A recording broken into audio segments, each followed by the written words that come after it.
할렐루야, 반갑습니다. 우리 주님 나심을 함께 기뻐합시다. 세상 많은 날들이 다 즐겁고 복된 날들인데요. 오늘 특별히 가장 기쁜 날입니다. 우리 그리스도 예수께서 이 땅에 오셔서 하나님께서 약속하신 구원을 현실로 이루셨습니다. 그 옛날 2000년 전에 일어난 과거의 일이 아니라 지금 오늘 우리에게 일어나는 우리의 현실입니다. 그리스도의 선포로 우리가 하나님 나라의 복음을 배우고요. 그리스도의 삶으로 하나님 나라 복음을 현실로 봅니다.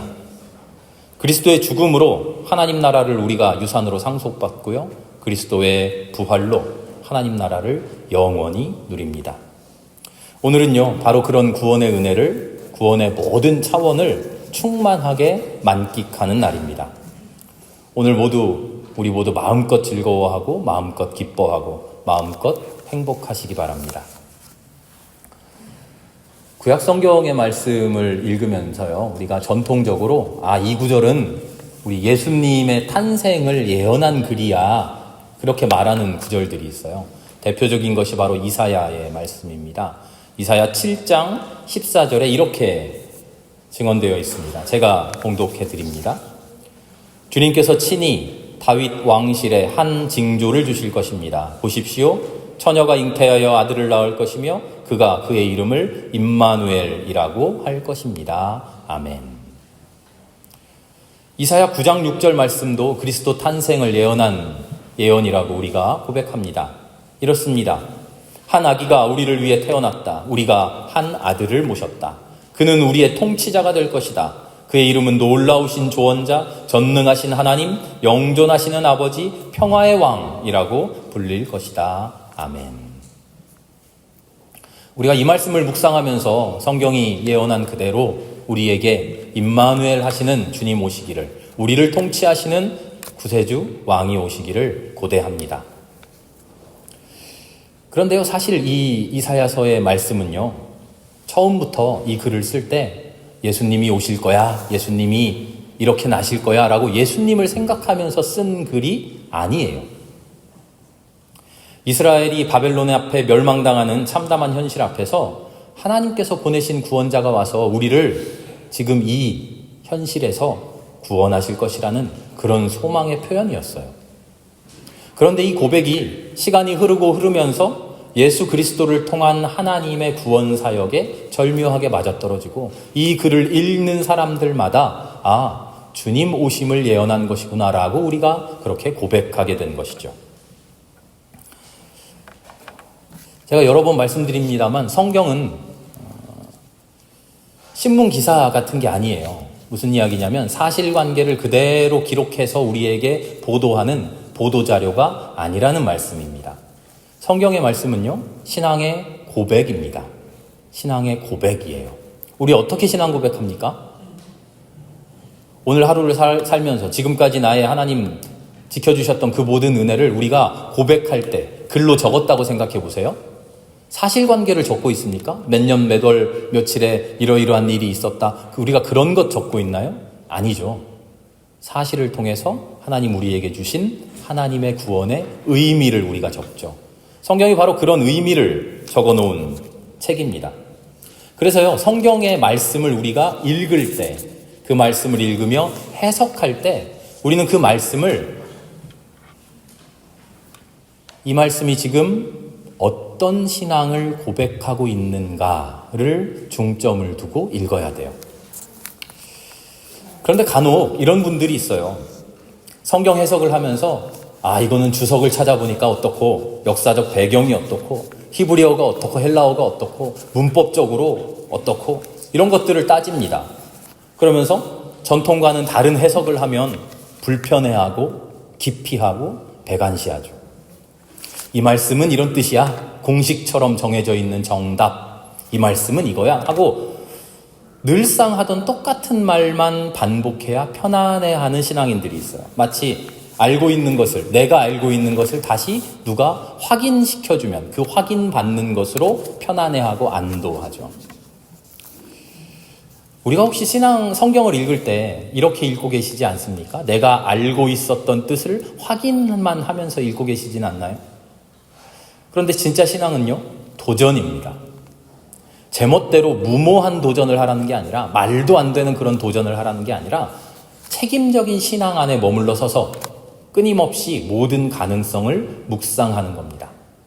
책임적인 신앙 안에 머물러 선다는 것은요, 내가 생각해낸 모든 생각들을, 내가 하나님 앞에 고백하는 모든 고백들을 내 멋대로가 아니라 하나님 앞에 가지고 나와 하나님 앞에 검증받고 하나님의 인정을 받고 하나님의 응답을 받는 그런 식의 도전을 하라는 거죠. 내가 생각한 이 생각이 하나님, 제가 올바르게 생각했습니까? 내가 해석한 이 해석이, 내가 느낀 이 감동이 하나님이 진짜 나에게 주시는 감동 맞습니까? 하고 하나님 앞에 다시 나와 기도하는 심정, 그런 심정으로 모든 가능성을 열어놓고 성경을 읽어야 되죠. 시편 1편의 말씀을 보면 이렇게 되어 있어요. 복 있는 사람이 어떤 사람입니까?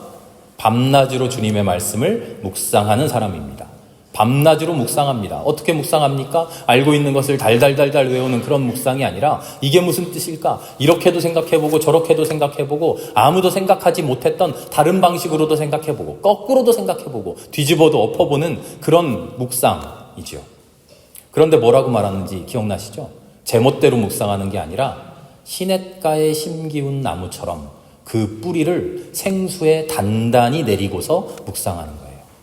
줄기와 가지를 내 마음껏 뻗트리는데, 그러나 나의 뿌리는 단단하게 주님의 생수에 내려 꽂고 있는 것이죠. 하나님은 우리의 그런 신앙적인 도전을 기뻐하십니다. 즐거워하셔요. 그거 주석이랑 안 맞는데, 그거 전통적인 해석과 다른데, 문법이 조금 이상한데, 역사적 배경을 무시한 거 아니야? 하나님 그런 이야기 하지 않으셔요. 성경을 읽으면서 성경 속에서, 성경을 통해서 하나님 우리에게 주시고자 하는 그 모든 뜻을 자유롭게 상상하고 그 상상한 것 가지고 다시 주님 앞에 나와 기도하는 그런 신앙의 도전들 우리가 할 수 있기 바랍니다. 사실은요, 예수님이야말로 이런 신앙의 도전의 1인자였어요.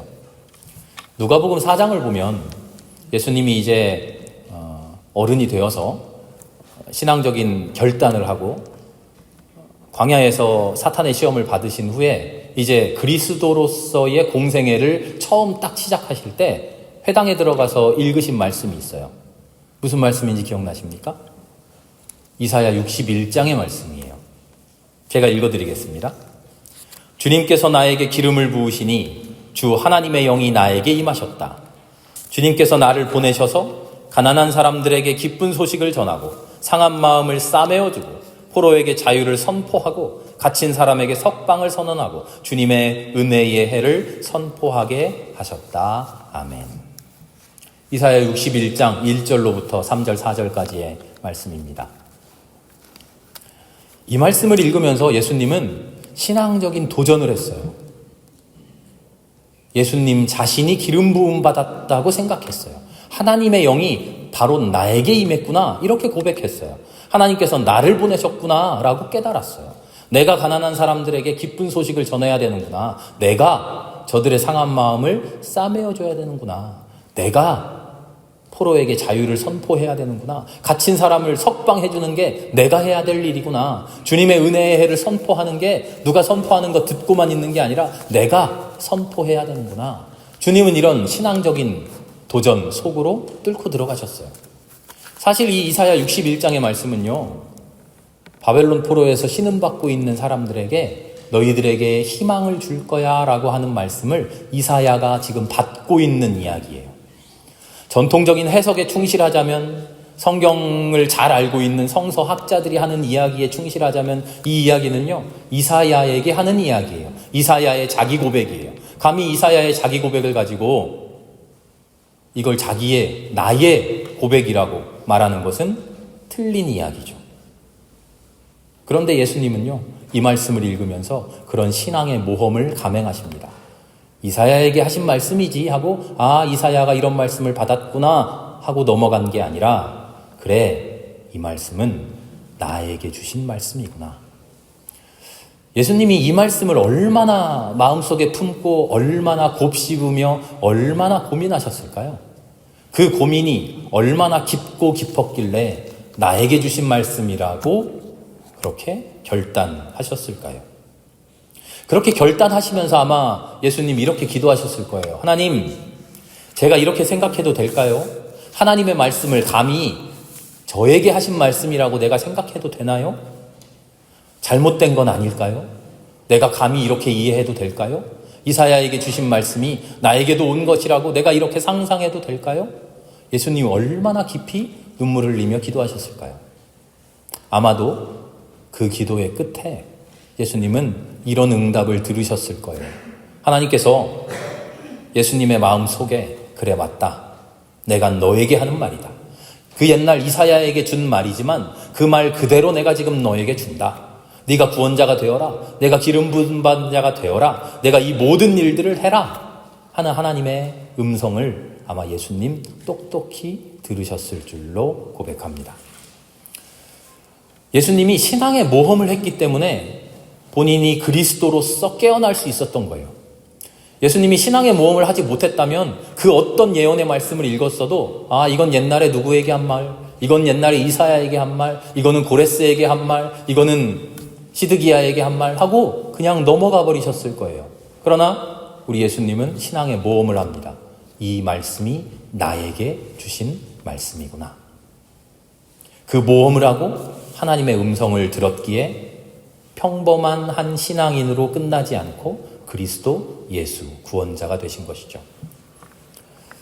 다시 말씀으로 돌아오면요. 이사야 7장이나 이사야 9장이나 임마누엘 하시는 그 아기에 대한 이야기는요. 애초부터 예수님을 염두에 두고 적은 글은 아닙니다. 그런데 그렇다고 해서 이 말씀 예수님 이야기가 아니야 라고 치부하려는 것은 아닙니다. 오히려 이 말씀을 예수님에 대한 예수님 탄생의 예언이라고 고백할 수 있는 신앙의 모험을 우리가 해야 된다는 거예요. 이사야의 말씀을 우리 주 예수 그리스도의 탄생으로 믿고 고백할 때 얼마나 큰 위로와 위안이 우리에게 옵니까? 주님의 말씀이 신묘한 것은요.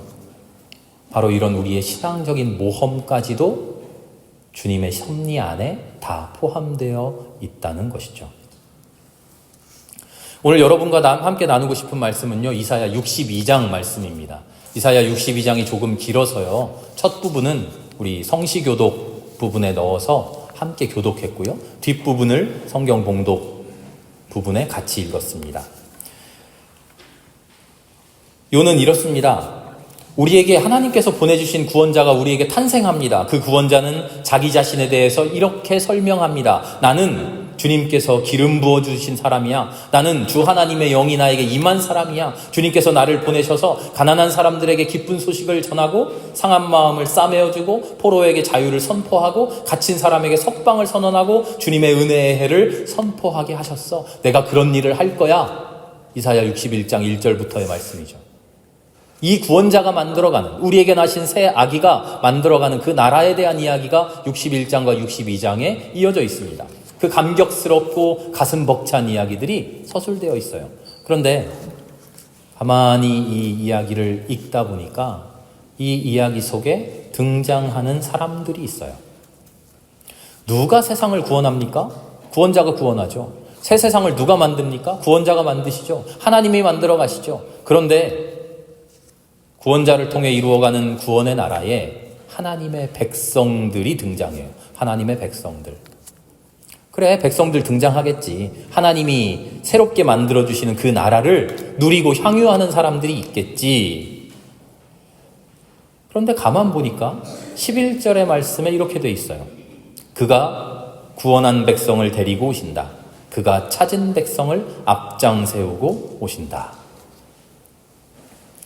예수님이 구원자가 구원하신 백성들이 구원자의 뒤를 따라 졸졸졸졸 따라와서 구원의 나라에 들어가서 하나님의 나라를 누리는 것이 아니라 그 구원받은 백성들이 앞장서서 온다는 거예요. 주님께서 앞장 세우신다는 거예요. 사실 이 말씀을요, 히브리어 원문으로 보면요, 백성이라는 말은 없어요. 뭐라고 되어 있냐면 구원자가 오는데 상급이 그에게 있고 보응이 그 앞에 있다. 이렇게 돼 있어요. 개역 성경은 똑같이 그렇게 번역했어요. 상급이 그에게 있고 보응이 그에게 있다. 그런데 우리 새번역 성경과 공동번역 성경은요. 구원자의 상급이 뭘까? 구원자의 보응이 뭘까? 구원자가 받은, 구원자가 자랑스럽게 생각하는 그 열매가 뭘까? 그것은 구원자가 구원하신 백성들 아니야? 라고 생각하고 오늘 우리의 말씀처럼 이렇게 번역해 놓은 거예요. 그 보응을 찾은 백성이라고 번역했고요. 상급을 주님이 구원한 백성이라고 말했어요. 물질이 아닌 구원하신 백성들로 그 상징적인 그 내용을 풀어서 썼어요. 공동번역은 이렇게 말해놓고 있습니다. 승리하신 보람으로 찾은 그 백성을 데리고 오신다. 수고하신 값으로 얻은 백성을 앞세우고 오신다. 오늘 성경의 해석 이야기를 여러분께 들려드리면서 그리고 신앙의 모험 이야기를 하시면서 저는 오늘 이 이야기를 하고 싶습니다.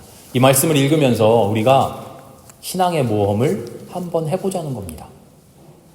앞장 세우고 오신다. 이 말씀은요, 우리가 스스로 앞장선다는 이야기는 분명 아닙니다. 모든 주권이 구원자에게 있고 그 구원자가 스스로 자랑스럽게 생각하는 내가 되찾은 백성, 이 백성들을 자랑하듯이 앞에다가 놓고 오신다는 말씀이죠. 그렇게 우리가 구원자의 앞에 서게 되었다는 거예요.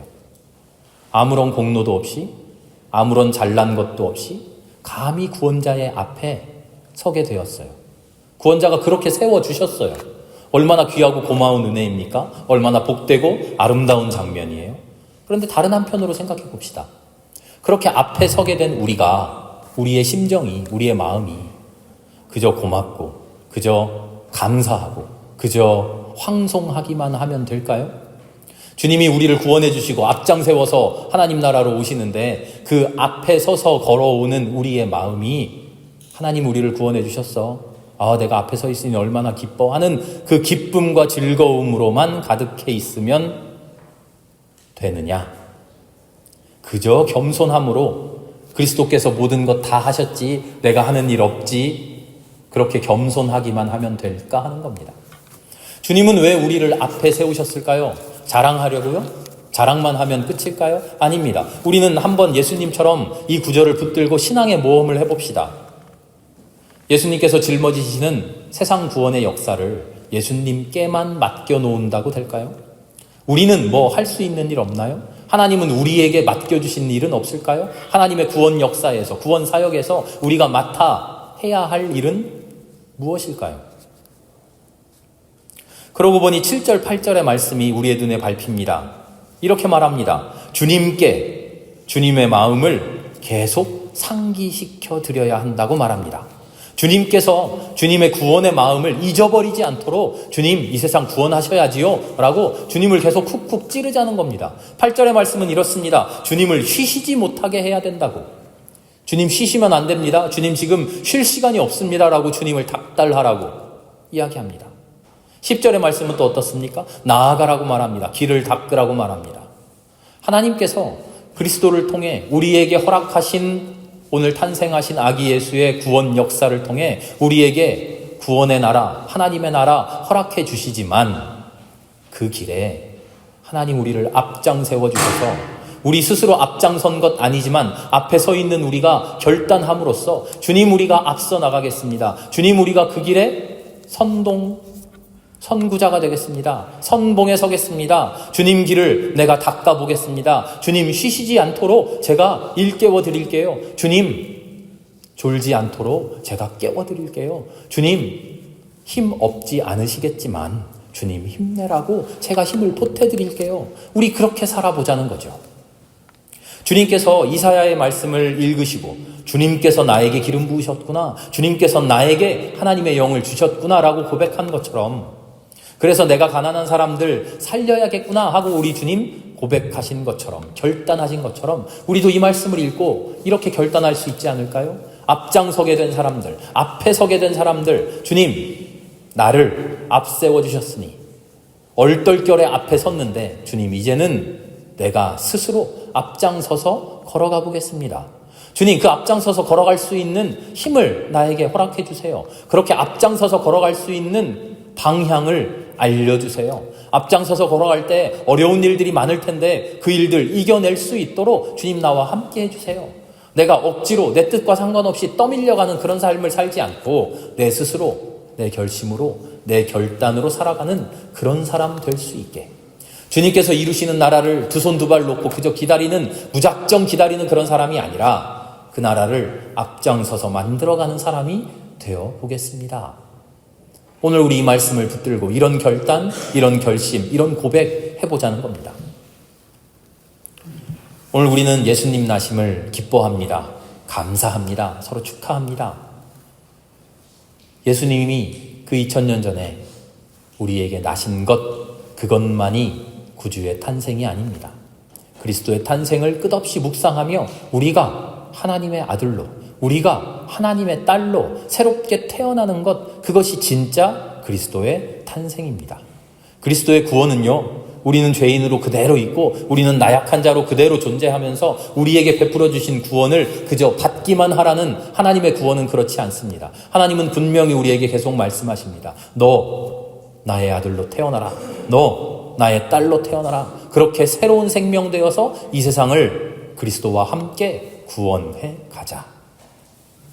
오늘 하나님의 말씀을 읽으며 새로운 신앙의 모험을 하며 새로운 결단과 새로운 결심으로 주님 우리에게 허락해 주신 그 길을 걸어가는 저와 여러분 될 수 있기를 주님의 이름으로 축원합니다. 함께 기도드립니다. 하나님 감사합니다. 오늘 나신 그리스도 예수 감사하며 축하하며 기뻐합니다. 하나님, 우리의 삶 속에도 예수가 태어나게 하여 주시옵소서. 우리도 예수처럼 새롭게 태어나게 하여 주시옵소서. 우리에게 들려주시는 모든 말씀 깊이 깊이 붙잡고 신앙의 모험을 할 때에 주님 그 모험 속에 동행하여 주시옵소서.